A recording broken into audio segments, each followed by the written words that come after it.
Le soleil et les températures estivales de ces derniers jours ont rapidement effacé des mémoires les épisodes de refroidissement, voire même de gel du mois dernier. Après avoir connu un démarrage en fanfare en ce début de printemps, les apiculteurs alsaciens ont dû gérer ce revirement météorologique en urgence.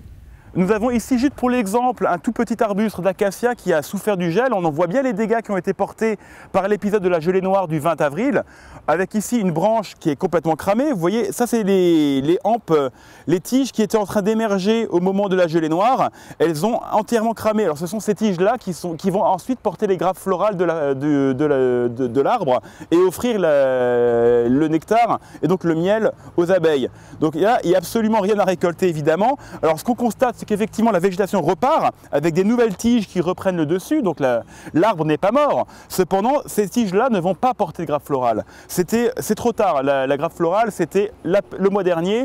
Ce mois-ci, les nouvelles tiges vont simplement faire de la croissance végétative.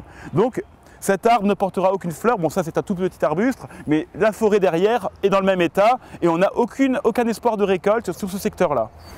Donc on a eu énormément de travail depuis le début du printemps, avec un mois de mars exceptionnel au niveau de la météo, ce qui a développé les colonies de façon importante tôt dans l'année. Et ensuite on a eu un mois d'avril très froid, avec 3 semaines de température inférieure à 10 degrés bien souvent, et des gelées qui sont tombées jusqu'à -5 degrés un ou deux matins, ce qui a compromis en fait beaucoup de floraison. Donc ça nous a obligés à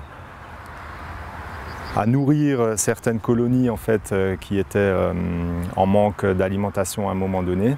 Ça nous a obligés à déplacer des ruchers sur des sites où les arbres n'avaient pas brûlé, comme l'acacia qui a brûlé sur des secteurs comme Münchow, quoi, hein. Donc on a dû déplacer des ruchers complets alors que ce n'était pas prévu ce printemps.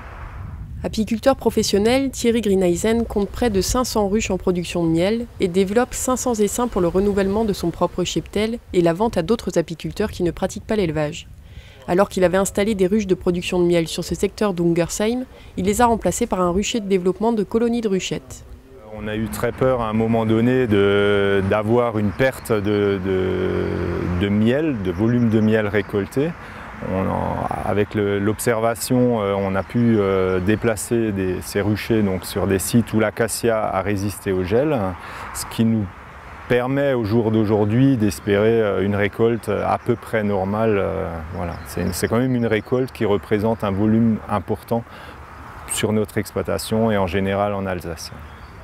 Pour sa part, le miel d'acacia peut représenter jusqu'à 30% du volume de miel récolté sur l'année. Si la décision de transhumer en urgence peut se prendre individuellement, il peut arriver que plusieurs apiculteurs concentrent du coup leurs ruches dans les mêmes secteurs considérés comme épargnés. Cette concentration n'est pas un problème en soi si les conditions climatiques restent clémentes et que le nectar coule à flot, mais la situation deviendrait critique si la météo se retournait à nouveau.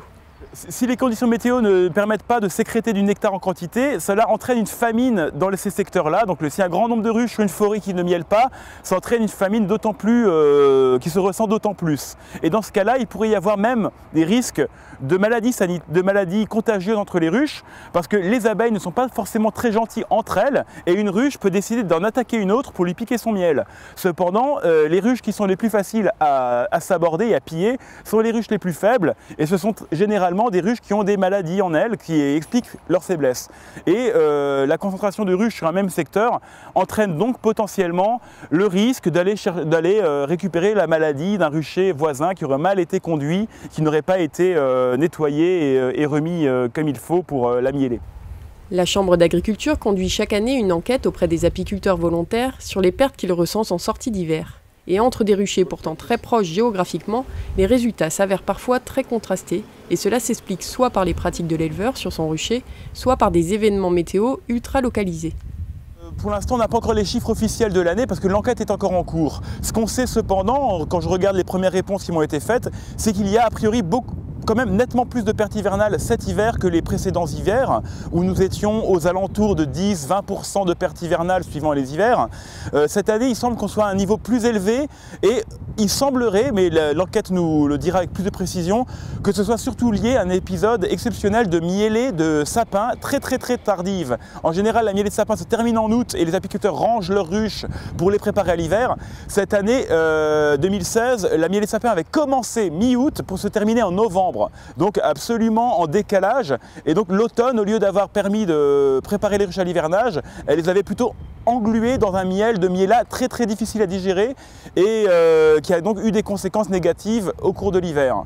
Le miellat de sapin est difficile à digérer, donc si les ruches hivernent avec une grande quantité de miellat de sapin dans la caisse, elles vont manger que ça pendant tout l'hiver et elles vont se retrouver malades avec des diarrhées au printemps, et ça pose de gros problèmes pour la relance des colonies au printemps d'avoir cette maladie, cette diarrhée. Et cet hiver, on a eu effectivement excessivement de miellat de sapin à des périodes extrêmement tardives, et on a eu donc plus de problématiques sur l'hivernage des ruchers, notamment ceux qui étaient en zone de montagne, en zone de sapin. Les ruchers de la plaine s'en sont en général mieux tirés, voire nettement mieux tirés, avec des pertes hivernales très faibles, inférieures à 5%, alors que les ruchers qui ont hiverné dans les zones de sapin en montagne ont parfois affiché des pertes colossales. 80-90% des ruches du rucher ont pu être atteintes de ce syndrome-là de diarrhée et de perte de puissance qui a entraîné parfois la mort des colonies. Après une année 2016 catastrophique avec une production de miel quasiment divisée par 2 sur toute la région, les apiculteurs espéraient bien reconstituer leur stock cette année. Si cette gelée noire a douché les ambitions de certains, ils espèrent avoir limité les dégâts en réagissant rapidement.